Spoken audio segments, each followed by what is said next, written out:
Okay, so this video is going to be about solving two variable systems of equations. Let's start with this problem, and we have this guy named Mr. Jones who is working in a music store.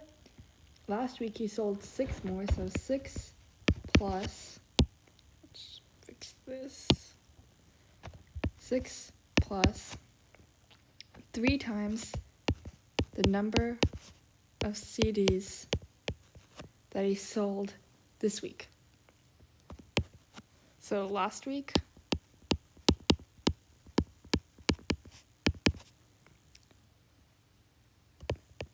of this week, right? And Mr. Jones sold a total of 110 CDs over the 2 weeks.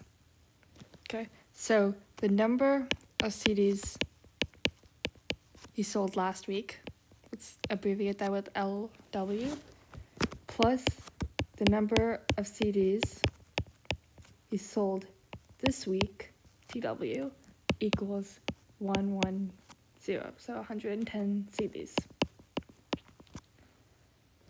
So we have our first one, which is last week. We're gonna call that L, equals 6 plus 3 times the CDs of this week, which we're gonna call T.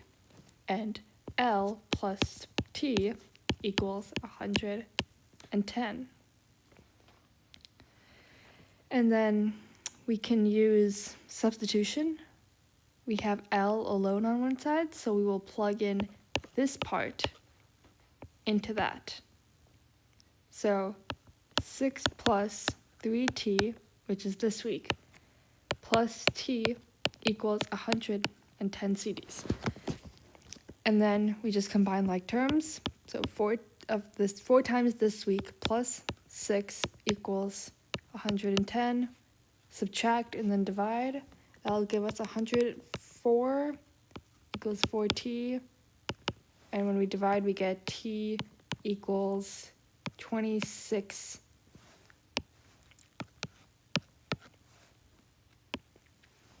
So this week we sold 26 CDs, which means last week, since t plus L equals 110, since this week we sold 26, last week we have to have sold 110 minus 26, which is 84 CDs.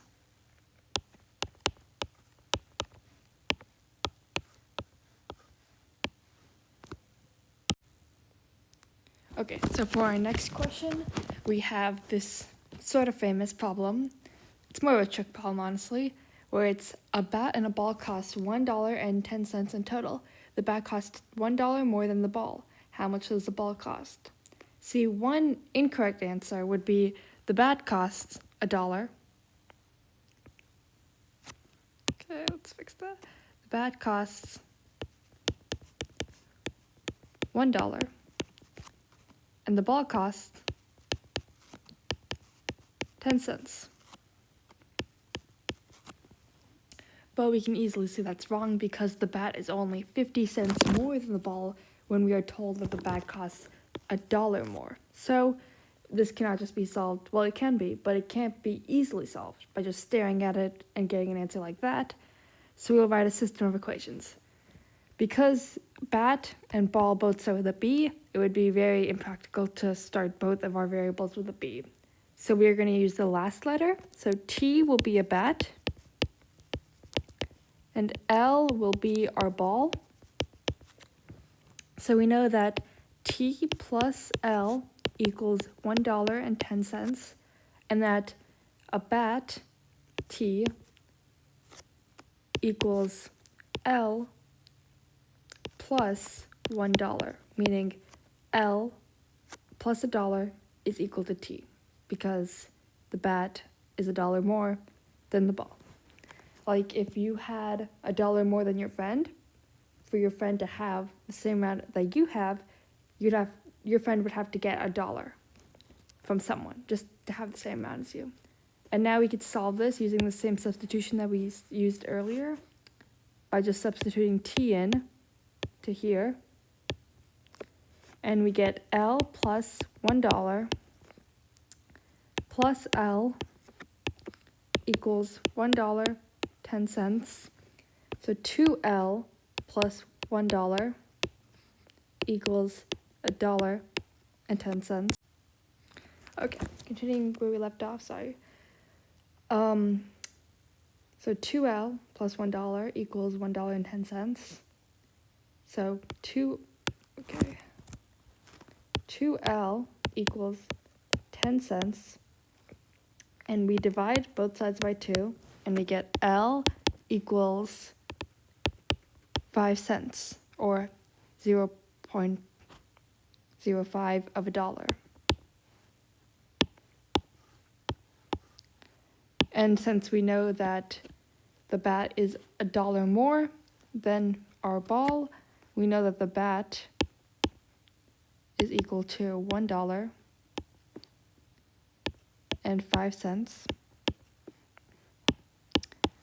which solves our systems of equations. Here we have our generic system of equations without a word problem. It's just the variables, and we're just going to solve it. Here we cannot substitute very easily because, well, we could using the 2x and substituting to this, but it could be difficult because you can't divide everything by 2 to get x alone on one side. You would have to actually just substitute in 2x, which can be done, but it can be tricky. So we're going to do a different approach called elimination. I'm sure you've heard of it, where we're going to move 2x to one side by doing minus 4 on both sides.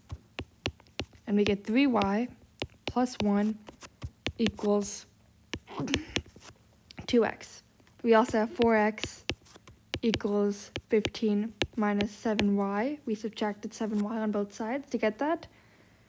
By multiplying this entire equation by -2, we get negative 4x equals negative 6y minus 2 plus this. By combining both these equations right here, we'll get 0 equals negative 6y plus 13 minus 7y, and minus 13y equals negative 13. We subtract to get y on one side alone, and then we divide both sides by negative 13, and y equals 1. We plug that into either one of the equations of our choosing. It does not matter at all. So 4x plus 7, 1, instead of y, because y equals 1, equals 15, which is also 4x equals 8 by subtracting 7 on both sides. So x equals 2. Let's highlight these.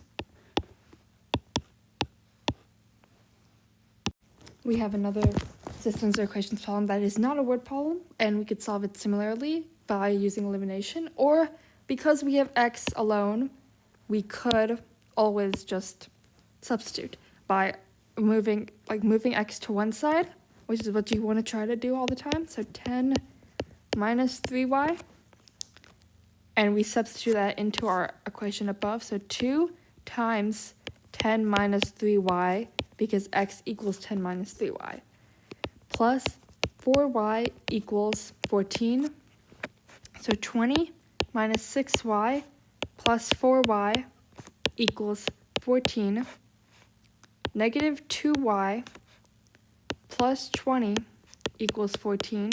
Subtract 20 on both sides, and that gives us negative 2y equals negative 6, or y equals 3, because when we divide negative 6 by negative 2, it becomes positive, and it becomes 3. Let's highlight that real quick. And we could use our y to solve for our x. So 3, y equals 3, so we could substitute that in, plus x equals 10, minus 9 on both sides, x equals 1. And we have solved yet another systems of equations. See, it's not that hard. There's just substitution and elimination. There's also guessing, but it can end up taking a long amount of time. So elimination is like what we did in the previous problem, where we made maybe 2x and a negative 2x on the equation below it, and we just added them together to cancel out our x terms and get an equation that is one variable and we could solve. And substitution is where we do something like this, where we know what one variable is, or we have something like that, and we substitute it into this equation or something, so that we have an equation only in terms of one variable. And little fact, for most equations at least, if you have, let's say, 3 variables, x, y, and z, you would need 3 equations involving all 3 of them to solve for all the variables. If you had, let's say, 2 variables, x and y, and you only had one equation, say you had x equals 10 minus 3y, there's actually multiple solutions you could have. I'll explain that in another slide, where it's basically a graph, if you have gone to graphing, where you start at 10 here, and each time y goes up by 1, x will go up by some certain amount, and you'll get a graph of all your possible values, because there won't be just one solution, because for 2 variables, you need 2 equations. Okay, now we have a slightly more difficult problem involving motion, in a way, distance and time of travel. So one thing to remember is your average speed times the time will always equal your distance traveled at that time.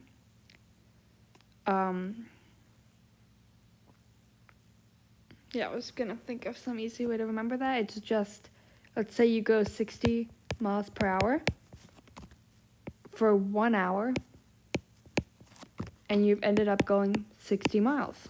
It's something similar to that. You just have to remember that's how you end up doing it. So we know that James and Nick left their campsite by canoe and paddled downstream at an average speed of 12 kilometers per hour, right? 12 kilometers per hour. And we don't know how long it took them, like how long they were paddling downstream. So we'll use a variable, let's call it t. And they turned around and paddled back upstream, same distance, because let's imagine their campsite is over here, and where they ended up stopping is over here. Their canoe paddled downstream, and then back upstream the same distance. So we can actually set them equal to each other because it's the exact same distance, and we've already said that your speed times the time you're doing something is equal to your distance. So this will be equal to 4 kilometers an hour. A small mistake there, sorry. 4 kilometers an hour times, since your entire trip took 1 hour, so 1 hour minus the time it took you to travel downstream. Notice going downstream will have a much faster speed and probably take less time because you have the current coming with you. And we solve this equation because we can remove some of the signs for now.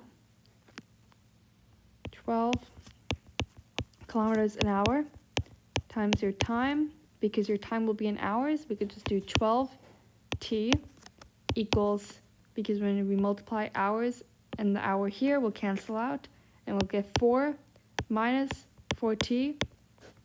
We add them, so 16t equals 4, and we know our time, the time it took us to go downstream, is 0.25 or 1/4 of an hour. So we spent, let's say, 15 minutes going downstream. 15 minutes because we have 60 minutes in an hour, and 1/4 of an hour is 15 minutes. So going downstream, it took us 15 minutes, and going upstream, it took us 45 minutes. We can notice this is also because we were traveling 3 times as fast when we were going downstream, and 1/3 as fast when we're going upstream. And it's an inverse relationship of sorts. So the faster we're going somewhere, the less time it'll take.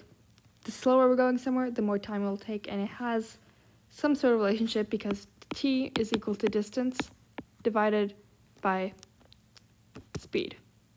And actually speed is written as v sometimes because speed and velocity, if you're ignoring direction, are somewhat similar.